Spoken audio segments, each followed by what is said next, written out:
দিদি তো বললো এক্ষুনি বেরিয়েছে, এর মধ্যে কোথায় চলে গেল? বেশি দূর তো যেতেও পারবে না, শরীরটা দুর্বল। তোকে কথা দিয়েছিলাম দিদি, আমি তোকে ব্যানার্জি বাড়িতে আঁকড়ে রাখবো, আমি পারলাম না সেটাও। কিন্তু আমি তোকে এভাবে কিছুতেই হারিয়ে যেতে দেবো না, কিছুতেই না, কিছুতেই না। দাদা বলছি যে এই মেয়েটাকে দেখেছেন?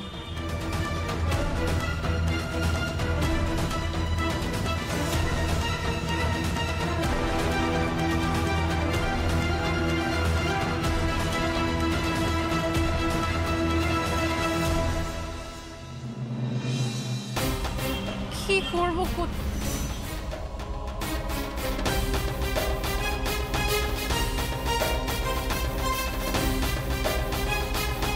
খুঁজে পাচ্ছি না, কেউ দেখেনি, আমি কি করবো এখন?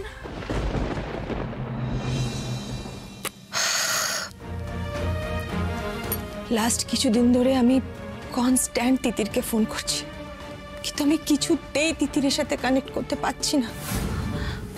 কি করবো আমি? কি করবো আমি? কিভাবে ওদের সাথে কন্ট্যাক্ট করবো আমি তো বুঝতেই পারছি না। আচ্ছা আমি একটা সোমকে ফোন করি বরং। সোমকে, উনি ওনার মতো করে ভালো থাকুক, আর আমরা এতদিন যেরকম ভালো ছিলাম সেরকম ভবিষ্যতেও আমাদের মতো করে ভালো থাকুক। না না, সোমকে ফোন করলে সোম যদি কিছু ভাবে, সোম তো আমাকে পছন্দই করে না। তবে কি করবো আমি কি করবো? আমি তো একটা মা,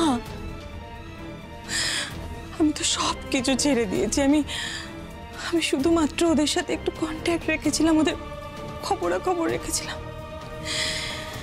সেটাও যদি আমি এখন না পাই তাহলে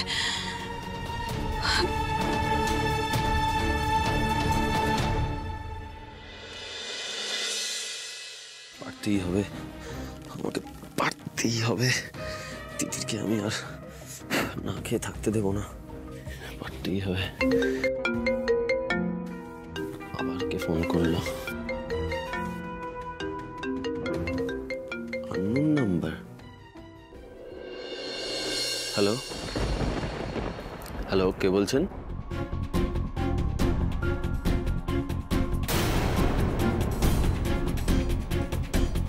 হ্যালো, কে বলছেন? আমি বলছি, মিতা ব্যানার্জি। মিতা ব্যানার্জি?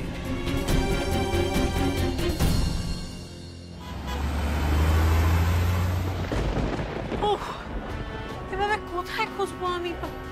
দিদিকে একটা ফোন করবো, ফোন নিয়ে বেরিয়েছে, আমার ফোনে তো ব্যালেন্সও নেই। দাদা বলছি একটা ফোন করতে পারি? হ্যাঁ করুন না।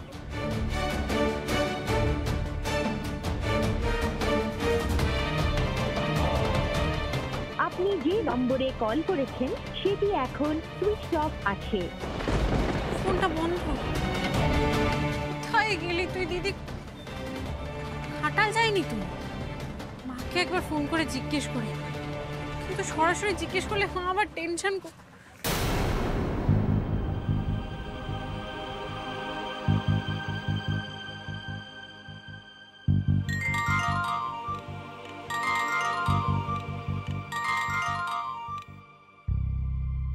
হ্যালো। হ্যাঁ মা, আমি তিতির বলছি। তিতির? তোরা সবাই ঠিক আছিস তো? হ্যাঁ ঠিক তো আছি আমরা সবাই। দিদি আর আমি দুজন মিলে ভাবছিলাম একদিন ঘাটাল যাব, বুঝলে তো? তোমাদের সাথে অনেকদিন দেখা হয়নি তো, আমি আর দিদি যাব, কেমন? এতদিনে মনে হয়েছে আসার কথা? সে তো আমি কবে থেকেই বলছি দুজনে মিলে আয়, একদিন আয়। হ্যাঁ রে, দোয়েলের শরীর ঠিক আছে তো? তার মানে দিদি যায়নি ঘাটালে? হ্যালো, কি রে, কিছু বলছিস না কেন? আর কিছু জিজ্ঞেস করলাম তো, সত্যি কথা বলবি। দিদির সাথে তোর কোনো ঝামেলা হয়নি তো? আর না না কি হবে, আবার কিছু হয়নি তো। বলছি শোনো না, দিদি যদি এর মধ্যে ঘাটালে যায় তোমার কাছে, তুমি একবার সোমরাজ বাবুকে ফোন করে জানিও, কেমন? এক মিনিট কি বলতে চাইছিস বলতো? এক্ষুনি বললি তোরা দুজনে আমার বাড়িতে আসবি, আবার এখন বলছিস যে দোয়েল এখানে আসলে তোকে ফোন করে জানাতে। তিতির কি হয়েছে আমাকে খুলে বল। একদম মিথ্যে কথা বলবি না আমাকে। দোয়েল কি বাড়ি থেকে বেরিয়ে গেছে? দোয়েলের খবর তুই জানিস না, এটা কি করে হলো? দোয়েল বাকিদের কি বলে গেছে? কি বলে গেছে বাকিদের? জয়কে কি বলেছে? তিতির আমার কাছে কিছু লুকোনোর চেষ্টা করিস না প্লিজ। আর একটা কথা, তুই এটা কোন নাম্বার থেকে ফোন করছিস? সেটা তো তোর মোবাইল নাম্বার না। তিতির চুপ করে থাকিস না। আমি জানি তোদের বাড়ির পরিস্থিতি ঠিক নেই। কি হয়েছে আমাকে একটু বলবি দয়া করে?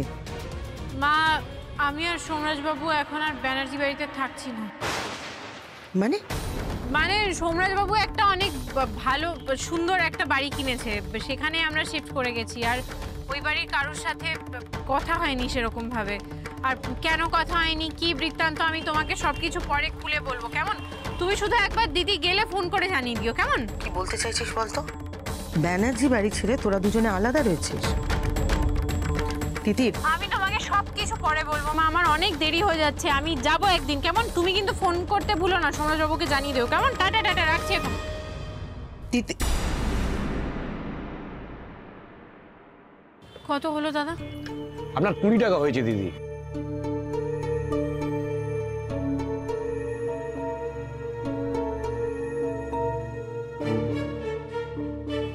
জানি মা তুমি টেনশন করতে দিদির কথাটা শুনলে, এখন তোমাকে টেনশন আমি দিতে চাই না, সেই জন্য আমার মিথ্যে বলা ছাড়া কোনো উপায় ছিল না।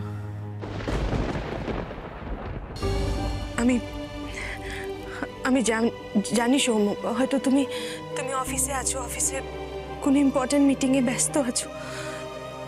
আমি কিন্তু তোমাকে ডিস্টার্ব করার জন্য ফোন করিনি, কিন্তু আমি অনেক দিন ধরে তিতিরকে ফোনে পাচ্ছি না, আমার খুব টেনশন হচ্ছে সব কিছু ঠিক আছে কিনা সেটা জানার জন্যই আমি ফোন করেছি। আমরা ভালো আছি, আমরা একদম ঠিক আছি। তিতির এলে আমি জানিয়ে দেবো আপনি ফোন করেছিলেন, ও নিশ্চয়ই আপনার সঙ্গে যোগাযোগ করে নেবে। আজকাল তো কেউ আমাদের খবরও নেয় না, অ্যাটলিস্ট ইনি খবরটুকু নিচ্ছেন।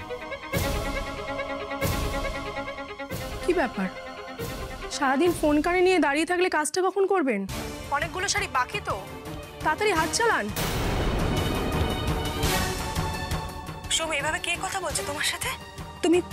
তুমি কোথায় আছো? না না, আমি একটু ব্যস্ত আছি, আমি ব্যস্ত আছি একটু। হ্যালো, কি ব্যাপার? সোম এভাবে ফোনটা কেটে দিল কেন?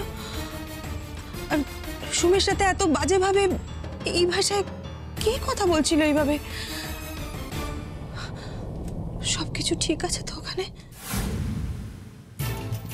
হয়ে যাবে, আর কয়েকটা শাড়ি বাকি রয়েছে, আমি করে ফেলবো, আমি পারবো, হয়ে যাবে। মিতা ব্যানার্জি কিছু শুনে ফেললো না তো? আমার খুব ভয় করছে, আবার কোনো বড় ঝড় আসছে না তো?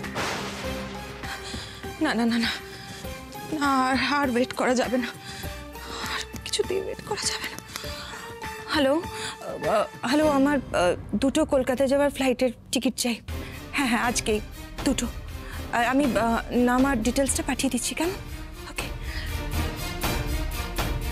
গ্রেট মম, গ্রেট। আমাকে কলেজ এক্সকারশনের জন্য যখন তোমাকে টাকা দিতে বলেছিলাম, সেটা দিতে গিয়ে নাকি তুমি একেবারে গরিব হয়ে যাচ্ছিলে, আর এখন দেখো দুম করে কলকাতা যাওয়ার জন্য ফ্লাইটের টিকিট বুক করে নিচ্ছ। এর বেলা তোমার গায়ে লাগে না? না, কোথায় যাচ্ছ? সোমের পেছনে ছুটতে নিশ্চয়ই। আমার দরকার আছে তাই আমি যাচ্ছি, আর তুমিও আমার সাথে যাবে। আমি যাব না, বুঝতে পেরেছো? আমি তোমার সাথে যাব না। কোথায় গেল দিদি, কোথায়? এই মনের অবস্থা, একটু অপেক্ষা করে যাই যদি ফিরে আসে।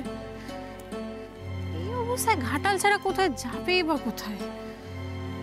একটু অপেক্ষা করে যাই, ঘাটাল থেকে ফোন নিশ্চয়ই আসবে। অল্পিকর দোকানেও যেতে হবে শাড়িগুলো কালেক্ট করতে। না না না, সোমরাজবাবু একেই নিজে রোজগার করার জন্য পাগল হয়ে যাচ্ছেন, তারপর যদি দেখেন এইসব করে আমাকে রোজগার করতে হচ্ছে, কি করবেন কে জানে। বাড়িতে নিয়ে যাওয়া যাবে না, দোকানে বসেই ফল পিকো করতে হবে। Thank you.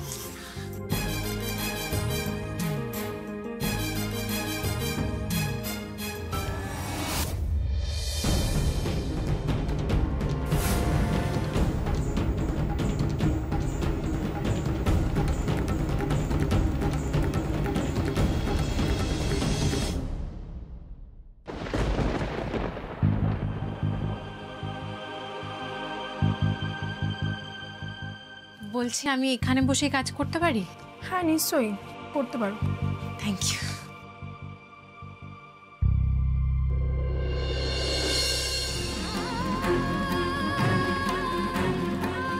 দিদি কোথায় গেলি তুই এইভাবে?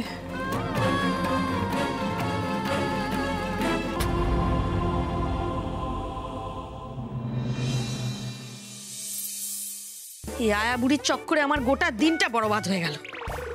মানে দুপুরবেলা বেরিয়ে গেল, বলা নেই কওয়া নেই। এখন আবার যদি এই যে বড় বাইরে ছোট বাইরে একদম নয়, কে পরিষ্কার করবে? আসুক কালকে আয়া বুড়ি, ওকে দেখাচ্ছি মজা। 500 টাকা আরো এক্সট্রা 500 টাকা কমিশন যদি আমি না ঝাড়তে পেরেছি, আমার নামও পিয়ালি না। আচ্ছা না শোনো, আমি একটু বেরোবো। হ্যাঁ, তুমি সুজয়ের ওষুধ ইনজেকশন সব ঠিক মতন দিচ্ছ তো? হ্যাঁ ম্যাডাম, সব দিয়ে দিয়েছি। ওষুধ ইনজেকশন যেটা পাঠিয়েছিলেন ইনজেকশন সব দিয়ে দিয়েছি, সব কাজ করে দিয়েছি। কি বললে? ইনজেকশন।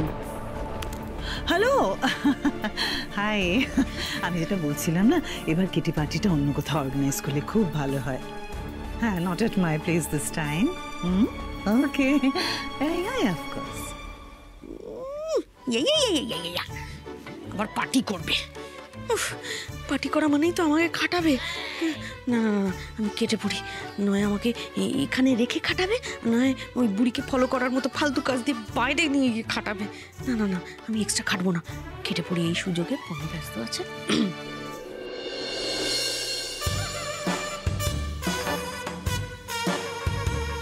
ম্যাডাম আমি আসছি। হ্যাঁ Absolutely, darling. Snacks is on me. হ্যাঁ, আমি খুব ভালো একটা ক্যাফে পেয়েছি, সেখান থেকে আমি ইয়ামি স্ন্যাক্স নিয়ে আসবো। Don't worry, see you soon. Okay, by.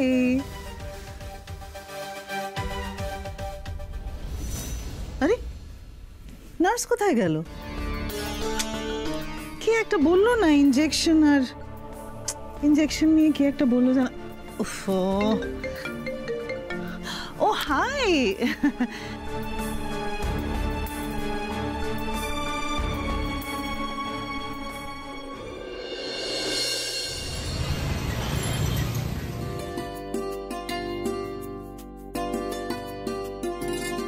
নিজের হাতে চা বানিয়েছি, যতটুকু টাকা পেয়েছি তাতে করে তিতিরকে অন্তত মিছিমিছি চাটা খেতে হবে না। সত্যিকারের চাটা খাওয়াতে পারছি, এটাই যা শান্তি।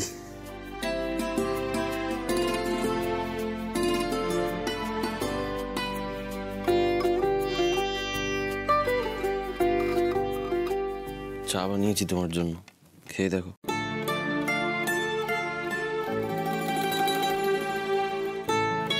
তুমি ব্রেকফাস্ট করবে না? চা খাচ্ছি তো। আমার তো চা খাওয়ারই অভ্যেস, ব্রেকফাস্ট এখন করতে পারবো না। তার মানে তুমি জানতে আমি সকালবেলা সত্যি সত্যি চা খেয়ে যাইনি? নাও।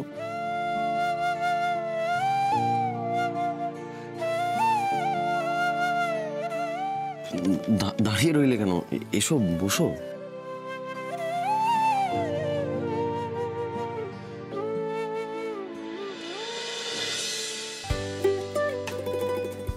চাটা খাও, খেয়ে বলো কেমন হয়েছে।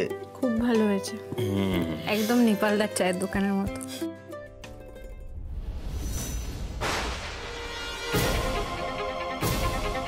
কি হয়েছে হাতে? এটা কি করে হলো?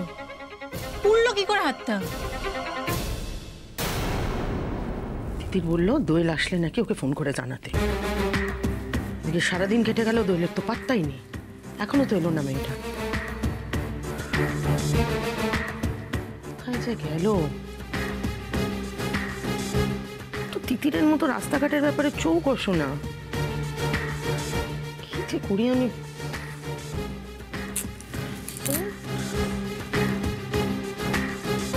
তিতির দেরি বাকি, তিতির আর সোমরাজ ব্যানার্জি বাড়ি থেকে আলাদা থাকছে অন্য একটা বাড়িতে।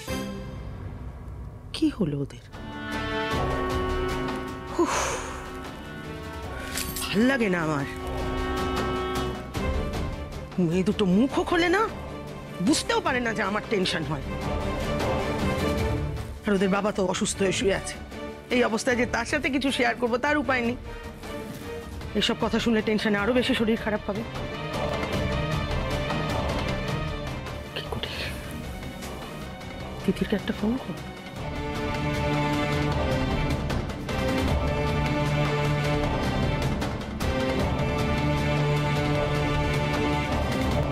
আপনি যে নম্বরে কল করেছেন সেটি এখন সুইচ অফ আছে।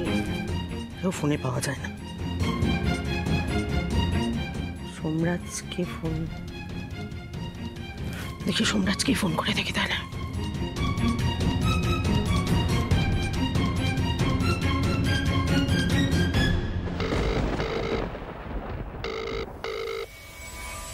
ভগবান, দরকারের সময় কাউকে ফোনে পাওয়া যায় না, বিরক্তিকর।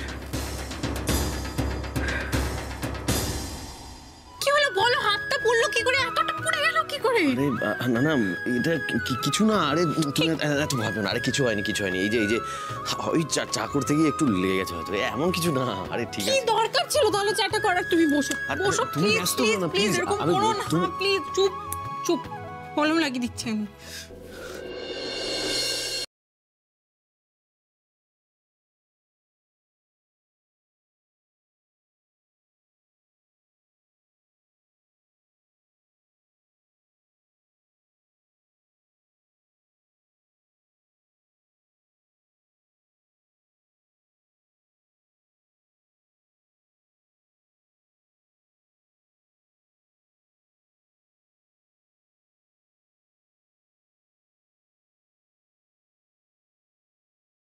কিরকম একটা চিন্তিত দেখাচ্ছে কেন বলো?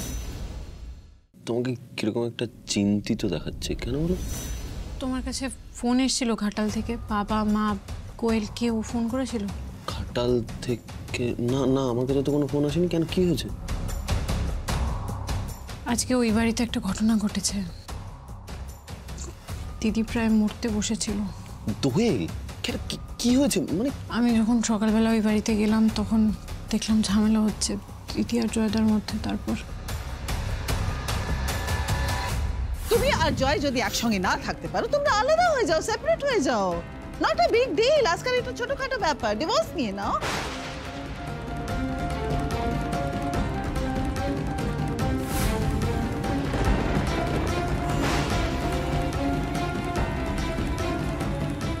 ইউএসজি আর ব্লাড রিপোর্ট থেকে স্পষ্ট দেখা যাচ্ছে উনি প্রেগনেন্টই ছিলেন না। আমি আজকে আপনাকে শেষ করে দেবো, শেষ করে দেবো আমি আপনাকে। দোয়েল প্লিজ গেট আউট। দোয়েল বৌদিমণিকে দেখলাম বাড়ি থেকে দৌড়ে পাগলের মতো করে বেরিয়ে গেল। এক সেকেন্ড, দোয়েল এখন কোথায়? এখনো কোথায় জানি না। সব জায়গায় খুঁজলাম জানো, বাড়ির আশেপাশে সব জায়গায় খুঁজেছি, কোথাও নেই। ঘাটালে গেলেও তো মা ফোন করতো, কিন্তু সেটাও করলো না। বুঝতে পারছি না। বলছি যে আমি কি একবার ফোন করব? হ্যাঁ ফোন করতে পারো, কিন্তু শোনো না, আমি মাকে একটা মিথ্যে কথা বলেছি। আমি বলেছি যে তুমি একটা বড় বাড়ি কিনেছো, আমরা দুজনে সেখানে শিফট করেছি। তুমি কথা বললে তাই বলো, কেমন? ঠিকই, তোমার তো একটা ভালো বাড়িতে রাখা উচিত ছিল আমার, কিন্তু সেটা আর পারলাম কোথায়।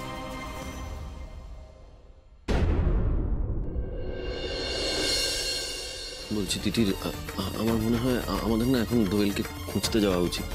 কারণ দেখো বাইরেটা অন্ধকার হয়ে গেছে, এখনো ঘাটাল থেকে কোনো ফোন এলো না, তার মানে ও নিশ্চয়ই ঘাটালে পৌঁছয়নি।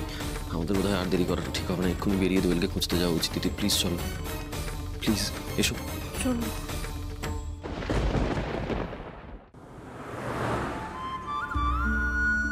আমাদের ফ্যামিলির মান সম্মান সব ডুবিয়ে দিয়েছো তুমি।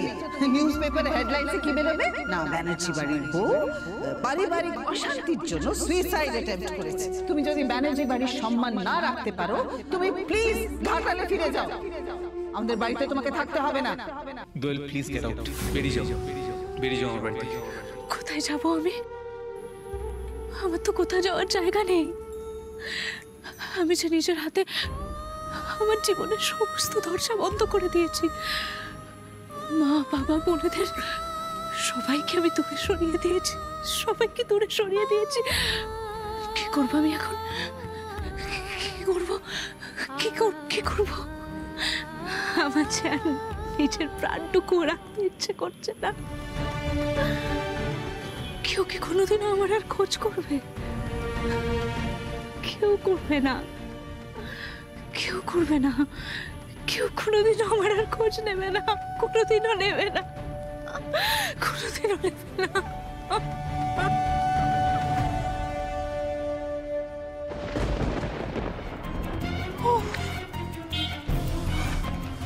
পেলে পেলে কোথাও খুঁজে পেলাম না। আমি রঙ্গল মোড় দিয়ে গিয়েছিলাম, কোথাও নেই। আমি একবার লালকুড়ির দিকে দেখবো। হ্যাঁ তুমি যাও ওদিকটা দেখো, আমি বরঞ্চ রতন ঘাটির দিকটা যাই। সাবধানে। বাবা রাতের অন্ধকারে পার্কে পড়িয়ে এসে বসে আছে রে। তাই তো দেখছি। এই চল একটু চেখে দেখি। হ্যাঁ চল। কি আমাদের সাথে একটু আড্ডা দেবে নাকি? হ্যাঁ এসো এসো এসো এসো। আরে এত বসে আছে, আমরাই তোমার আপনজন।